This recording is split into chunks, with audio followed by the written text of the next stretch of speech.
people ask me, how did I meet my wife, Lei Sun?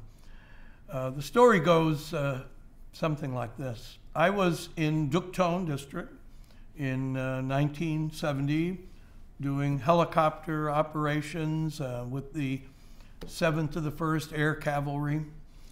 And one day we got a radio contact from the helicopter pilots at Vinh Long. They said, we have a Canadian visitor here, Major Tim Smith. We want to show him around. If we fly out to your district, could you give him a briefing and take him out on last light? And I said, sure, of course. So Major Smith shows up along with a couple of American escorts, a wonderful guy. We have a very engaging day. I brief him on all things we're doing, take him up the helicopters as we do the last light mission. And so he's had a great taste of the war, goes back to Saigon, where the Canadians are part of an international control commission, which had been created in the earlier agreements on trying to bring peace to Vietnam. So they still were there and still performed a certain function. But Canada was a great friend and ally, and of course we wanted to do everything to assist them in every way possible.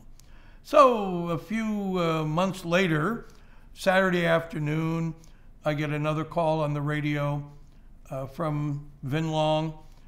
Major Smith has invited us to come to Saigon to go to a cocktail party that the Canadian diplomatic mission is holding at their very nice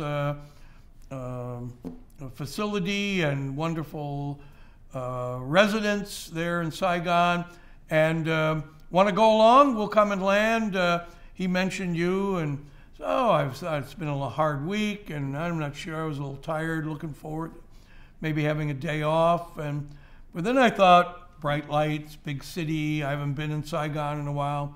So I said, okay, I'll grab a few things. And they said, we'll land in the helicopter and pick you up. So they do. I hop on. We fly up to Saigon. We're met by somebody with a Jeep, drives us out to this terrific villa that the Canadians have. It's got a beautiful garden, you know, compared to the way we lived in the Delta. I'm saying, oh, this is what diplomatic life is supposed to look like. This is what I should be doing, and instead of being out in the front lines of the war. But so I'm standing around, and there are a lot of people there, a lot of international people, Americans, all men, and then a lot of young Vietnamese women. And I look over, and there's one young woman. She's very attractive, but sort of quietly standing off in a corner. And it's like in South Pacific, what's the song? You know, some enchanted evening, you will see a stranger across a crowded room. So she sort of appeared on my radar. I walked over. She didn't speak English, so I'm speaking to her in Vietnamese, and I think I'm scoring lots of points because, hey, we're having a conversation. Usually I'm talking to farmers or military people, not young women in social situations, but I thought I was doing okay. And we spoke for a while, and I was telling her what I did and where I was from, and getting bitten by mosquitoes in the Delta. And so finally, I excused myself. I go off to get something to eat, and another American who also spoke Vietnamese comes up to her and says to her, hey, you were just talking to Ken Quinn. He speaks really good Vietnamese, doesn't he? And she said back to him, this guy, him? He speaks Vietnamese like a hick farmer from the Delta, like a country bumpkin. So when I heard this later on, I realized maybe I wasn't as smooth and charming in Vietnamese as I thought I had been.